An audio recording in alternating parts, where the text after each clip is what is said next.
Hello बच्चों, कैसे हो। तो आज हम लोग पढ़ेंगे हार्ट के बारे में, हृदय के बारे में, है ना। तो सबसे पहले ये हृदय का चित्र है। ये हृदय का चित्र है बेटा। ये आंतरिक संरचना होती है, अर्थात अंदर की चित्र है। और ये बाहर का चित्र है।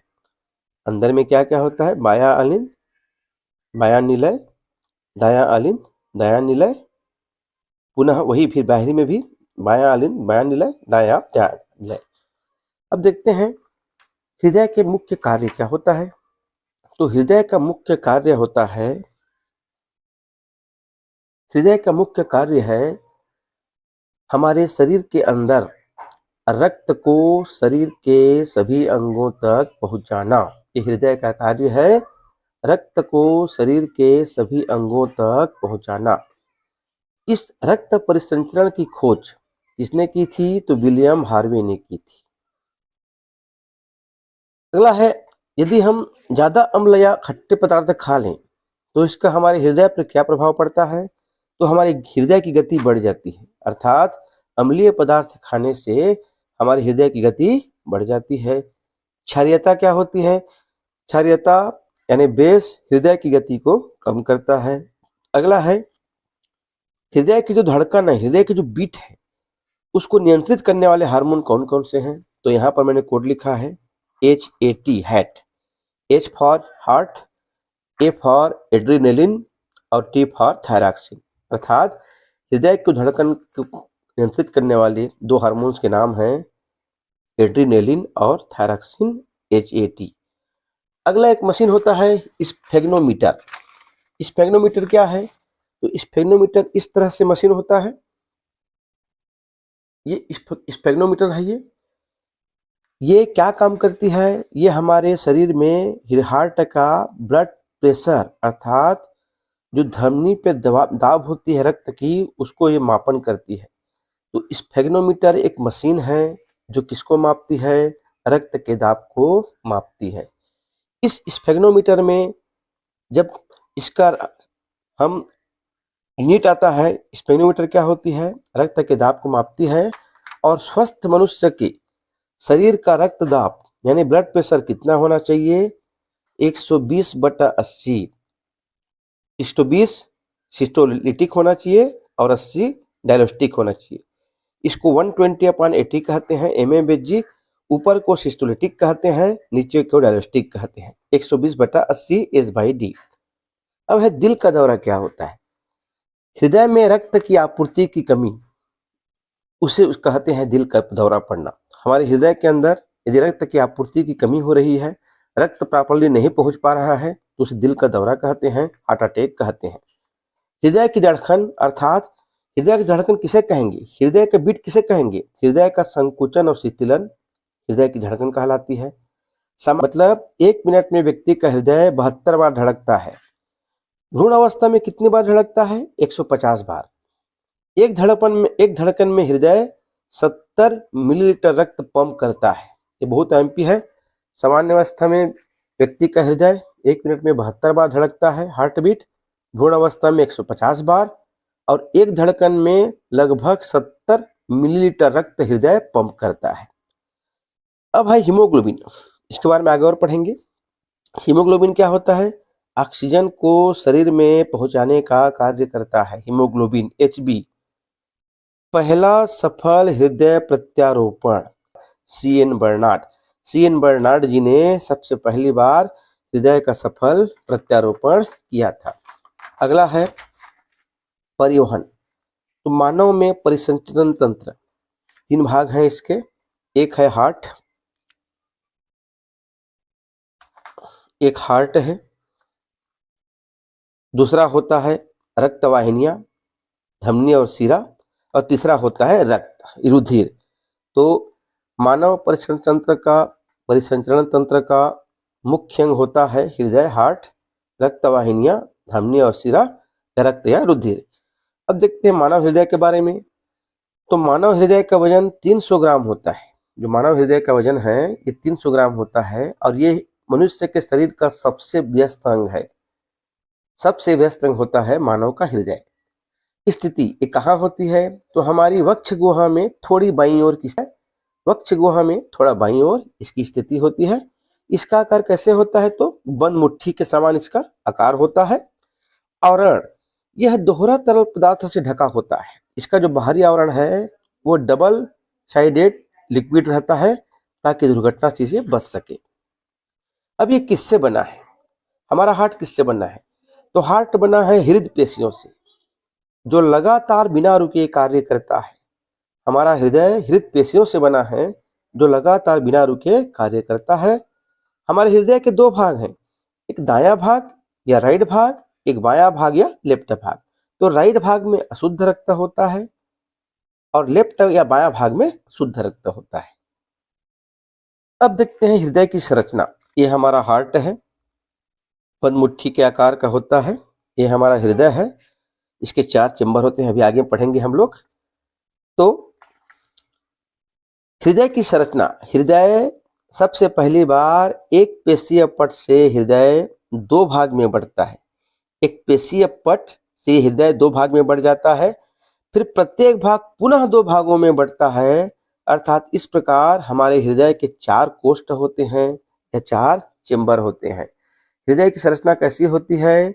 एक पेशीय पट से हृदय 2 भाग में बढ़ता है, प्रत्येक भाग फिर पुनः 2 भाग में बढ़ता है। इस प्रकार से हमारे हृदय के 4 प्रकोष्ठ या 4 चेंबर होते हैं। आइए देखते हैं। दाएं तरफ दायां अलिंद, दायां निलय, बाएं तरफ बायां अलिंद, बायां निलय। इस तरह से हृदय के हमारे 4 प्रकोष्ठ हो गए। ये पहला, दूसरा, तीसरा, चौथा। हृदय के दायां भाग अशुद्ध रक्त और बायां साइड शुद्ध रक्त। अब देखते हैं ये जो दायां आलिंद है और दायां निलय, इनके बीच त्रिवलनी कपाट होती है। 3D, इसको हम 3D से याद रखेंगे। 3D, 3 से 3, D से दायां आलिंद। तो दायां आलिंद और दायां निलय के बीच त्रिवलनी कपाट होती है और बायां आलिंद और बायां निलय के बीच द्विवलनी कपाट होती है। अब दायां भाग में अशुद्ध रक्त बहता है, अर्थात इसमें अशुद्ध रक्त कौन सा होता है? कार्बन डाइऑक्साइड वाली अशुद्ध रक्त। बायां भाग में शुद्ध रक्त अर्थात ऑक्सीजन वाली शुद्ध रक्त बहती है। अब कोरोनरी धमनी क्या होती है? तो कोरोनरी धमनी होती है, यह एक ऐसी धमनी है जो हृदय की मांसपेशियों को रक्त पहुंचाती है। कोरोनरी धमनी हृदय की मांसपेशियों को रक्त पहुंचाने वाली धमनी है। कोरोनरी धमनी, तो हृदय की मांसपेशियों को रक्त पहुंचाने वाली धमनी को कोरोनरी धमनी कहते हैं। इसमें किसी भी प्रकार की रुकावट से हार्ट अटैक या हृदयाघात आती है। अब पढ़ते हैं, एक कोड है दानी का, एक कोड है यहाँ याद करने के लिए, दानी का बानी आ, अर्थात डी से दायां, ए से आलीन, ए नए से निलय। तो दायां आलीन से दायां निलय में कार्बन डाइऑक्साइड रक्त बहती है। दानी का, डी से दायां, ए से आलीन, एन से निलय, का से कार्बन डाइऑक्साइड। तो दानी का मतलब दायां आलीन से निलय में कार्बन डाइऑक्साइड रक्त बहती है, और बानी आ मतलब बी से बायां, ए से आलीन, ए नए से निलय, बायां आलीन से बायां निलय में ऑक्सीजन वाली शुद्ध रक्त बहती है। तो दानी का बानी आया। अब देखते हैं धमनी और सिरा में क्या अंतर होता है। धमनी और सिरा, धमनली को आर्टरी कहते हैं, सिरा को वेन कहते हैं। नीला वाला सिरा है, ये लाल वाला धमनी है। सिरा को वेन कहते हैं, धमनी को आर्टरी कहते हैं। इस प्रकार से इसका चित्र होता है। आइए देखते हैं। धमनी में शुद्ध रक्त बहती है ऑक्सीजन वाली। सिरा में अशुद्ध रक्त बहती है कार्बन डाइऑक्साइड वाली। तो इसका यहाँ कोड हो जाता है SADS। हम कभी कभी सेट्स फिल करते हैं, तो सिरा में S से सिरा, A से अशुद्ध, D से धमनी, S से शुद्ध। तो धमनी में शुद्ध रक्त ऑक्सीजन वाली और सिरा में अशुद्ध रक्त CO2 वाली। धमनी क्या कार्य करती है? धमनी का कार्य है हृदय से शरीर के सभी अंगों तक शुद्ध रक्त को पहुंचाना। ये कार्य है हृदय का। सिरा का क्या कार्य है? शरीर के अंगों से हृदय तक अशुद्ध रक्त को लाना। ये कार्य है सिरा का। शुद्ध अर्थात धमनी में शुद्ध रक्त बहता है, सिरा में अशुद्ध रक्त बहता है। धमनी की दीवार मोटी और लचीली दीवार होती है। इसमें जो रक्त है वो अधिक दाब के साथ बहता है, जबकि सिरा का दीवार पर कपाट पाया जाता है ताकि रक्त को वापस विपरीत दिशा में बहने से रोका जा सके। रक्त का दाब, जो रक्त का दाब होता है वह दाब कहलाती है रक्तचाप कहलाती है। इसमें रक्त का दाब रक्तचाप कहलाता है, शिरा में रक्त का दाब कम रहता है।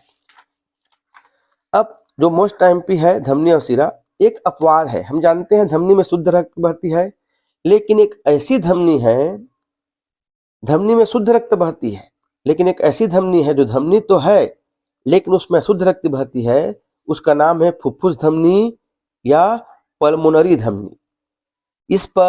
इसमें कार्बन डाइऑक्साइड वाली रुधिर बहती है। फुफ्फुस धमनी या पल्मोनरी धमनी, इसमें CO2 वाली रुधिर बहती है। ठीक वैसी शिरा में एक अपवाद है, शिरा में अशुद्ध रक्त बहता है, लेकिन एक ऐसी शिरा है फुफ्फुस शिरा या पल्मोनरी शिरा, इसमें ऑक्सीजन वाली रक्त बहती है। तो धमनी और शिरा याद रहे। अब देखते हैं हमारे शरीर के अंदर रक्त का परिवहन कैसे होता है।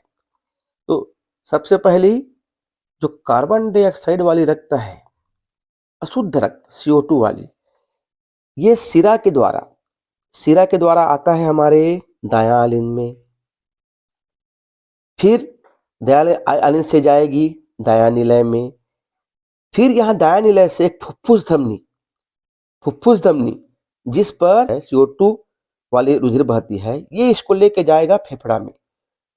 दायां आलिन से दायां निलय में आया, फिर दायां निलय से एक धमनी है फुफ्फुस धमनी जिसमें कार्बन CO2 वाली रक्त बहती है, ये इसको लेके जाएगा फेफड़ा में।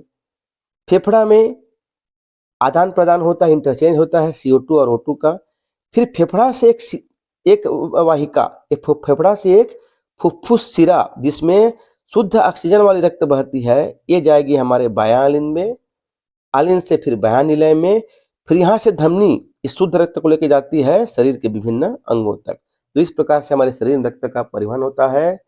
CO2 वाली दायां आलिन, दायां निलय, फुफ्फुस धमनी, फेफड़ा, फुफ्फुस शिरा, बायां आलिन, बायां निलय और शरीर के सभी अंगों तक रक्त को लेके जाती है।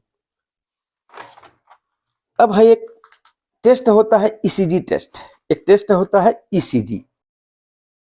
ये इस टेस्ट को कहते हैं इलेक्ट्रोकार्डियोग्राफ टेस्ट कहते हैं।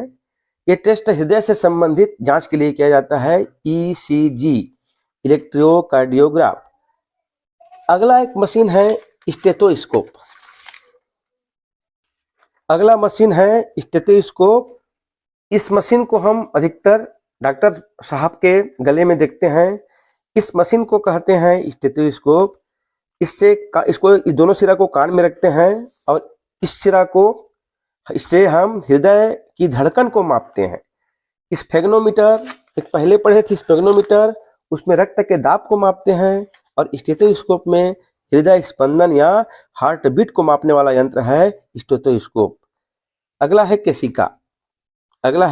केशिका क्या है? धमनी और शिरा ऊतकों में जाकर अंत्यंत पतली शाखाओं में विभाजित हो जाती है, उसको हम कहते हैं केशिका या कैपिलरीज। केशिका, धमनी और शिरा ऊतकों में जाकर अत्यंत महीन पतली शाखाओं में विभाजित होना। इस तरह से हृदय समाप्त होता है। अब हम आते हैं रक्त को।